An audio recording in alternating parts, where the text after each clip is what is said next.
ಯತ್ರ ಕಾಲೇ ತ್ವನಾವೃತ್ತಿಂ ಆವೃತ್ತಿಂ ಚೈವ ಯೋಗಿನಃ ಪ್ರಯಾತಾ ಯಾಂತಿ ತಂ ಕಾಲಂ ವಕ್ಷ್ಯಾಮಿ ಭರತರ್ಷಭ. ಸೊ ಯತ್ರ ಕಾಲೇ ತ್ವನಾವೃತ್ತಿಂ ಆವೃತ್ತಿಂ ಚ ಯೋಗಿನಃ ಅಂದರೆ ಸಾಧನೆಯಲ್ಲಿ ತೊಡಗಿರುವ ಯೋಗಿಗಳು ಯಾವ ಕಾಲದಲ್ಲಿ ಮರಣವನ್ನು ಹೊಂದಿದರೆ ಮೋಕ್ಷವನ್ನು ಪಡೀತಾರೋ, ಯಾವ ಕಾಲದಲ್ಲಿ ಮರಣ ಹೊಂದಿದರೆ ಪುನರ್ಜನ್ಮವನ್ನು ಹೊಂದುವರೋ ಆ ಕಾಲವನ್ನು ನಿನಗೆ ಹೇಳುವೆನು ಅಂತ ಶ್ರೀಕೃಷ್ಣ ಈಗ ಮುಂದೆ ಕಾಲದ ಮಹಿಮೆಯನ್ನು ಕುರಿತು ಹೇಳಿಕೊಂಡು ಹೋಗ್ತಾ ಇದ್ದಾನೆ.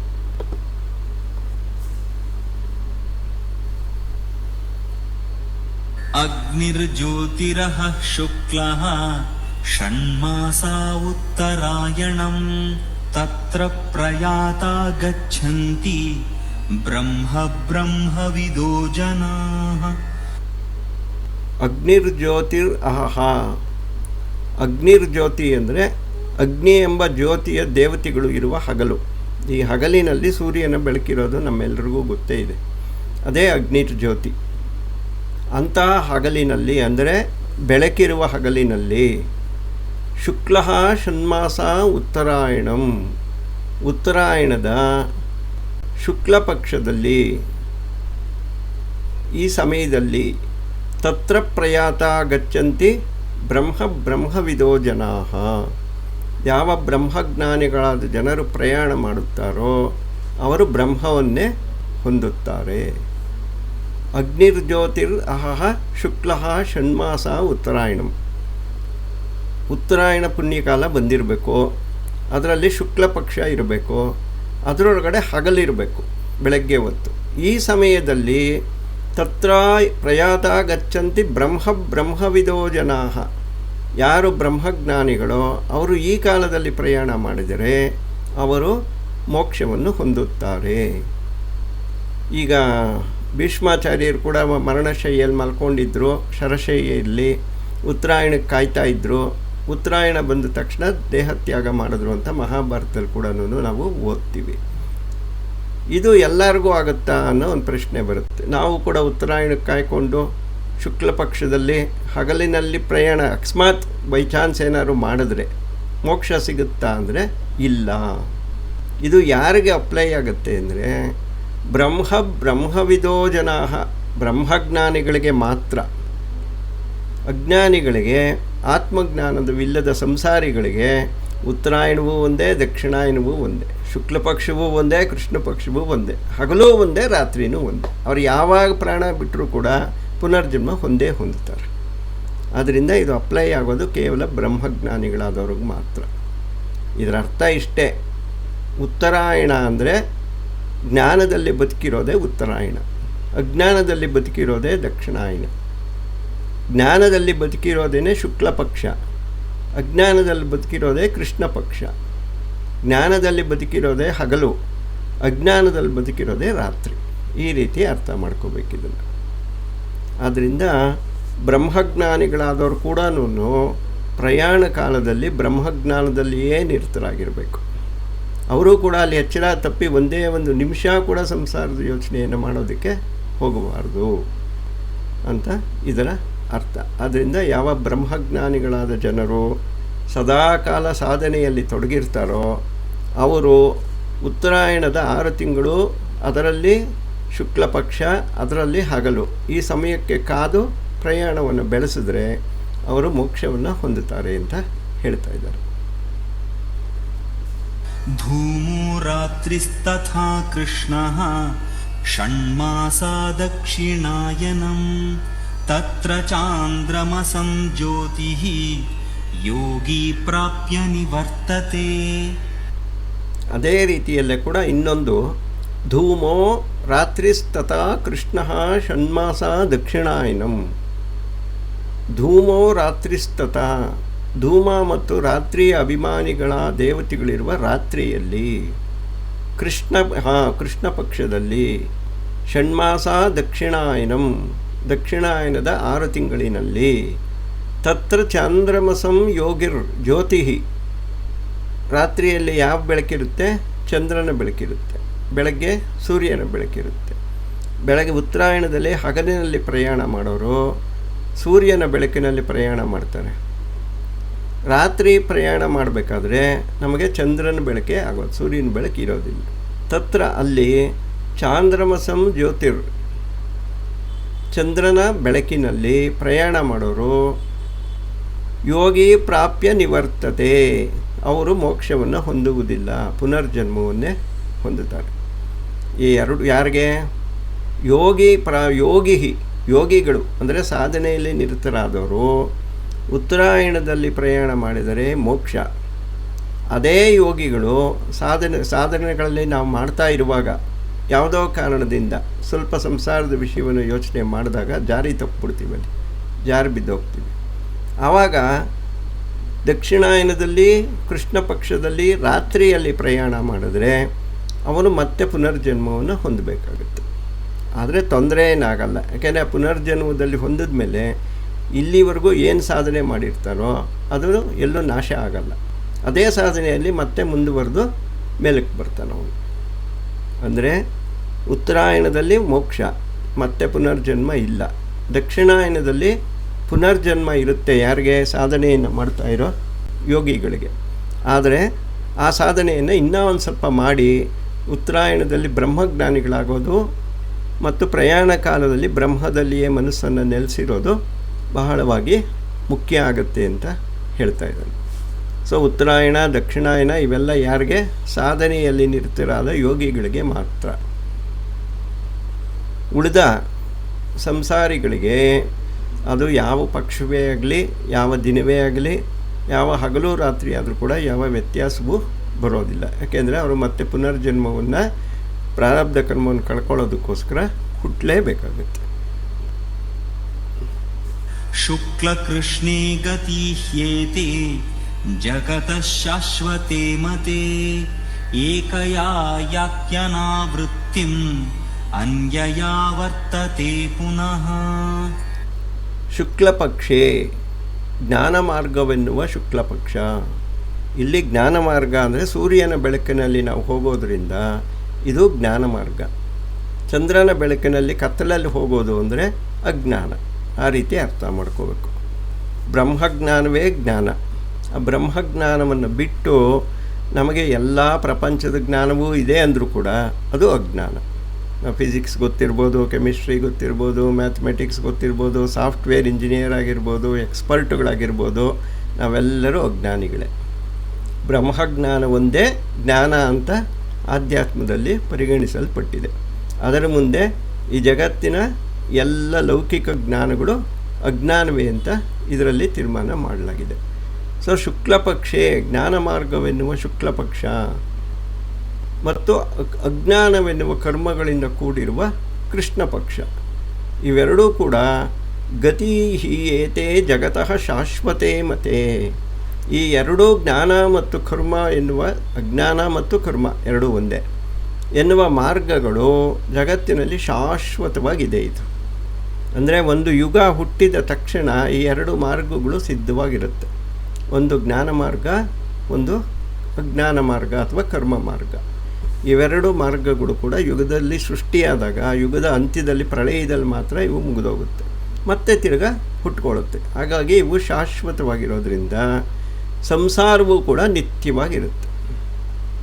ಸಂಸಾರ ಅಂದರೆ ನಿನ್ನೆ ಹೇಳಿದಾಗೆ ಸಂಸಾರತಿ ಇತಿ ಸಂಸಾರ, ಹುಟ್ಟು ಸಾವಿನ ಚಕ್ರದಲ್ಲಿ ಅಲ್ಲಿಂದ ಇಲ್ಲಿಗೆ ಹೋಗು, ಅಲ್ಲಿಂದ ಇಲ್ಲಿಗೆ ಬಾ, ಇಲ್ಲಿಂದ ಅಲ್ಲಿಗೆ ಹೋಗು, ಅಲ್ಲಿಂದ ಇಲ್ಲಿಗೆ ಬಾ, ಹೀಗೆ ತಿರುಗ್ತಾ ಇರೋದೇ ಸಂಸಾರ. ಆದ್ದರಿಂದ ಇದು ಶಾಶ್ವತವಾಗಿದೆ ಈ ಜಗತ್ತಲ್ಲಿ. ಅಂದರೆ ಈ ಜಗತ್ತು ಯಾವತ್ತೂ ಖಾಲಿ ಆಗೋದೇ ಇಲ್ಲ. 140 ಕೋಟಿ ಜನ ಇದ್ದರೆ ಯಾರೋ ಒಬ್ಬ ಮಾತ್ರ ಉತ್ತರಾಯಣದಲ್ಲಿ ಹೊರಡ್ತಾನೆ, ಇನ್ನು ಉಳಿದವರೆಲ್ಲ ದಕ್ಷಿಣಾಯಣದಲ್ಲೇ ಒದ್ದಾಡಿಕೊಂಡು ಸಂಸಾರದಲ್ಲಿ ನರಳ್ತಾ ಇರ್ತಾರೆ. ಹಾಗಾಗ್ಬಿಟ್ಟು ಇದು ಶಾಶ್ವತವಾದ ಎರಡು ಮಾರ್ಗಗಳು.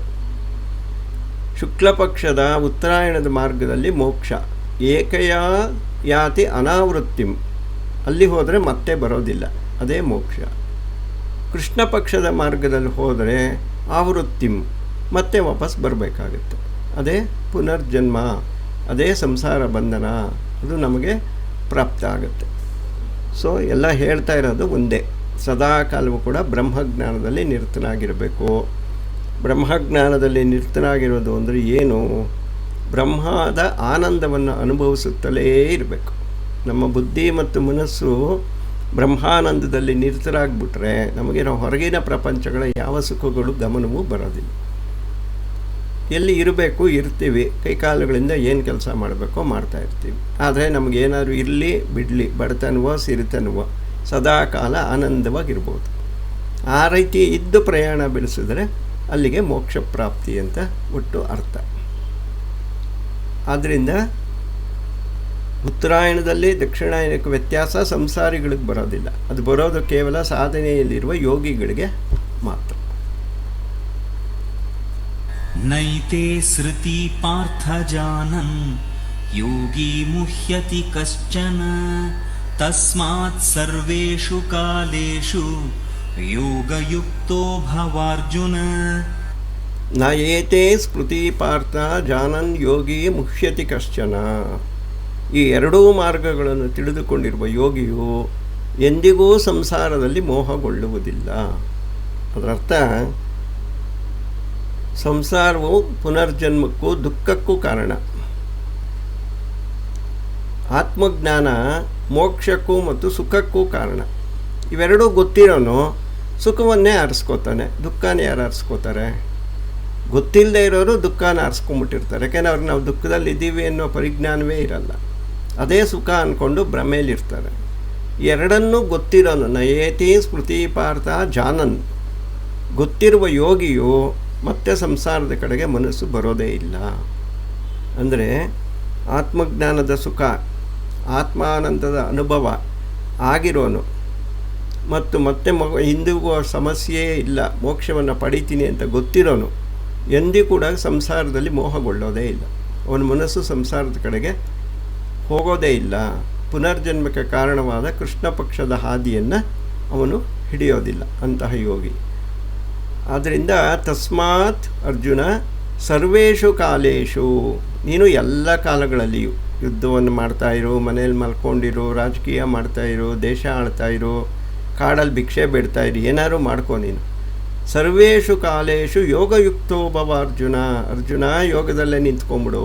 ಯೋಗದಲ್ಲಿ ನಿಂತ್ಕೊ ಅಂದರೆ ನಿನ್ನ ಮನಸ್ಸನ್ನು ನನ್ನಲ್ಲಿಟ್ಟು ಭಗವಂತ ಪರಮಾತ್ಮನಲ್ಲಿಟ್ಟು ಸದಾ ಕಾಲ ನಿಂತಿರು, ಅದೇ ಯೋಗ. ಆದ್ದರಿಂದ ಅರ್ಜುನಂಗೆ ಹೇಳ್ತಾ ಇದ್ದಾನೆ ಕೃಷ್ಣ, ನೀನು ಈ ರೀತಿ ಇದೆ, ಎರಡು ಪಕ್ಷಗಳಿದೆ, ಎರಡು ದಾರಿಗಳಿದೆ. ಒಂದು ದಾರಿ ಶಾಶ್ವತವಾದ ದಾರಿ, ಇನ್ನೊಂದು ದಾರಿ ಅಶಾಶ್ವತವಾದ ದಾರಿ. ಒಂದರಲ್ಲಿ ಸುಖ ಸಿಗುತ್ತೆ, ಒಂದರಲ್ಲಿ ದುಃಖ ಸಿಗುತ್ತೆ. ಎಲ್ಲ ತಿಳ್ಕೊಂಡಿದ್ದೀಯಲ್ಲ ನೀನು. ಮತ್ತೆ ನೀನು ಸಂಸಾರದ ಕಡೆಗೆ ಯಾಕೆ ಹೋಗ್ತೀಯಾ? ಹೋಗೋ ಅವಶ್ಯಕತೆಯೇ ಬೇಕಾಗಲ್ಲ. ಸದಾ ಕಾಲ ನನ್ನ ಮನಸ್ಸಲ್ಲಿ ನಿಲ್ಲಿಸು. ಆ ಪ್ರಯಾಣ ಕಾಲದಲ್ಲೂ ನನ್ನನ್ನೇ ನೆನೆಸ್ಕೊ, ನನ್ನನ್ನೇ ಸೇರ್ಕೊ, ಮುಗಿದೋಯ್ತು. ಇದು ಮಾನವ ಜನ್ಮದ ಅಂತಿಮ ಗುರಿ ಅಂತ ಅರ್ಜುನನು ಕೂಡ ಶ್ರೀಕೃಷ್ಣ ಹೇಳ್ತಾ ಇದ್ದಾನೆ. ವೇದೇಷು ಯಜ್ಞೇಷು ತಪಸ್ಸು ಚೈವ ದಾನೇಷು ಯತ್ ಪುಣ್ಯ ಫಲಂ ಪ್ರದಿಷ್ಟಂ ಅತ್ಯೇತಿ ತತ್ಸರ್ವಮಿದಂ ವಿದಿತ್ವಾ ಯೋಗಿ ಪರಂ ಸ್ಥಾನಮುಪೈತಿ ಚಾದ್ಯಂ ಇತಿ ಶ್ರೀಮದ್ಭಗವದ್ಗೀತಾಸು ಉಪನಿಷತ್ಸು ಬ್ರಹ್ಮವಿದ್ಯಾಯಾಂ ಯೋಗಶಾಸ್ತ್ರೇ ಶ್ರೀಕೃಷ್ಣಾರ್ಜುನ ಸಂವಾದೇ ಅಕ್ಷರಬ್ರಹ್ಮಯೋಗೋ ನಾಮ ಅಷ್ಟಮೋಧ್ಯಾಯಃ. ಈ 28ನೇ ಶ್ಲೋಕದೊಂದಿಗೆ 8ನೇ ಅಧ್ಯಾಯ ಮುಕ್ತಾಯ ಆಗುತ್ತೆ. ವೇದೇಶು, ಈಗ ಯಾರೋ ಒಬ್ಬ ಯೋಗಿ ಇರ್ತಾನೆ, ಅವನು ಎಲ್ಲ ವೇದಗಳನ್ನು ಅಧ್ಯಯನ ಮಾಡಿರ್ತಾನೆ. ಯಜ್ಞೇಶು, ಇನ್ನೊಬ್ಬ ಇರ್ತಾನೆ, ಅವನು ಏನೇನು ವೇದಗಳಲ್ಲಿ ಹೇಳಿದಾರೋ ಸಕಲ ಯಜ್ಞಗಳನ್ನು ಮಾಡಿರ್ತಾನೆ. ಇನ್ನೊಬ್ಬ ಕಠಿಣವಾದ ತಪಸ್ಸನ್ನು ಮಾಡ್ತಾ ಇರ್ತಾನೆ, ತಪಸ್ಸು.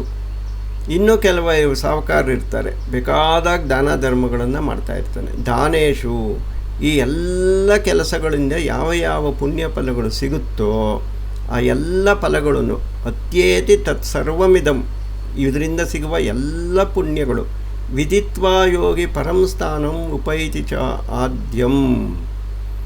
ಆದ್ದರಿಂದ ಈ ಎಲ್ಲ ಪುಣ್ಯಗಳನ್ನು ಒಬ್ಬನು ತಿಳ್ಕೊಂಬಿಡ್ತಾನೆ. ಯಾರವನು? ಎಲ್ಲ ಫಲಗಳನ್ನು ನಾವಿವಾಗ 7 ಪ್ರಶ್ನೆಗಳಿಗೆ ಕೃಷ್ಣ ಉತ್ತರವನ್ನು ಕೊಟ್ಟಿದ್ದಾನೆ.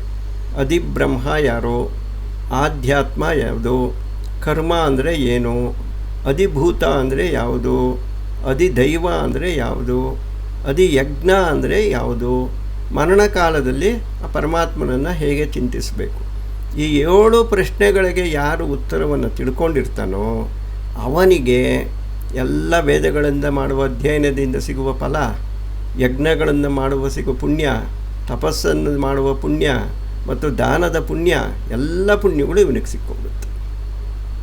ಆದ್ದರಿಂದ ವೇದಾಧ್ಯಯನ, ಯಜ್ಞ, ತಪಸ್ಸು, ದಾನ ಇವೆಲ್ಲ ಮಾಡೋದು ಒಂದೇ. ಈ 7 ಪ್ರಶ್ನೆಗಳಿಗೆ ಉತ್ತರವನ್ನು ತಿಳ್ಕೊಳ್ಳೋದು ಒಂದು. ಆ 2ರ ಎಲ್ಲ ಫಲವೂ ಇಲ್ಲೇ ಸಿಕ್ಕೋಗುತ್ತೆ. ಹೇಗೆ ಎಲ್ಲ ನದಿಗಳಿಂದ ನೀರಿನ ತಟಾಕಗಳಿಂದ ಸಿಗುವ ಪ್ರಯೋಜನ ಒಂದು ನದಿಯಲ್ಲಿ ಸಿಗುತ್ತೆ ಅಂತ ಮೊದಲು ಓದಿದ್ವಲ್ಲ, ಅದೇ ರೀತಿಯಲ್ಲಿ ಕೂಡ ಈ ಎಲ್ಲ ಮಾಡುವ ಫಲಗಳು ಕೂಡ 7 ಪ್ರಶ್ನೆಗಳಿಗೆ ಉತ್ತರವನ್ನು ತಿಳ್ಕೊಂಡ್ರೆ ಸಿಕ್ಕೋಗುತ್ತೆ. ಆದ್ದರಿಂದ 8ನೇ ಅಧ್ಯಾಯವನ್ನು ಅರ್ಥ ಮಾಡ್ಕೊಂಬಿಟ್ರೆ ಸಕಲ ಪುಣ್ಯಗಳು ಸಿಕ್ಕದಾಗೆ ಆಯಿತು. ನಮ್ಮ ಸಕಲ ಪ್ರಾರಬ್ಧ ಕರ್ಮಗಳು ಇಲ್ಲೇ ಕಳೆದೋಗುತ್ತೆ. ಯಾವಾಗ 8ನೇ ಅಧ್ಯಾಯ ಅರ್ಥ ಆಯಿತೋ ನಮ್ಮ ಪ್ರಾರಬ್ಧ ಕರ್ಮಗಳು ಮುಗೀತು ಅಂತಲೇ ಅರ್ಥ. ಆದ್ದರಿಂದ ಅಧಿಬ್ರಹ್ಮ, ಆಧ್ಯಾತ್ಮ, ಕರ್ಮ, ಅಧಿಭೂತ, ಅಧಿದೈವ, ಅಧಿಯಜ್ಞ ಮತ್ತು ಮರಣಕಾಲದಲ್ಲಿ ಹೇಗೆ ಚಿಂತಿಸಬೇಕು, ಈ 7 ಪ್ರಶ್ನೆಗಳಿಗೆ ನೀವು ಮತ್ತೆ ಮತ್ತೆ ಮತ್ತೆ ಮತ್ತೆ ವಿಚಾರ ಮಾಡ್ತಾ ಇರಬೇಕು ಅಂತ ಶ್ರೀಕೃಷ್ಣ ಅರ್ಜುನನಿಗೂ ಹೇಳ್ತಾ ಇದ್ದಾನೆ, ನಮಗೂ ಕೂಡ ಹೇಳ್ತಾ ಇದ್ದಾನೆ.